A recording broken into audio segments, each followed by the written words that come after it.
The report. Lee sat among the books at the library and thought about his group project. They had to turn it in soon.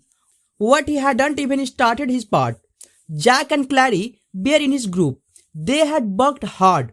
They were also very smart, and Lee didn't want them to get a bad grade.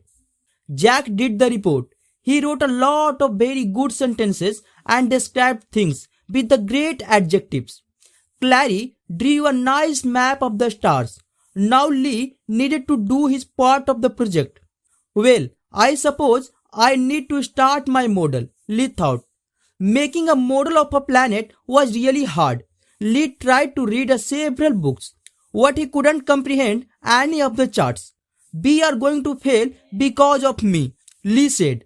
He put his head down on the table and said, I wish I could see a planet instead of having to read about it.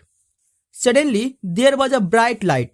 Lee was pulled from his chair, through the roof, and right into a strange ship. Hello, kid, said an alien. Did you ask for help? Lee told the friendly alien all about his project. The alien agreed to help Lee solve his problem. First, we will fly through space to view the universe. Then I can help you make a model of my planet. Soon they were going through the clouds. They passed the moon. Then they viewed Mars. Lee was very excited. Instead of bad grade, his group would have the best project ever. It's time to go home, the alien finally said. On the way back, he helped Lee make a model of the planet Mars. Soon they were on Earth. Thanks, Lee said.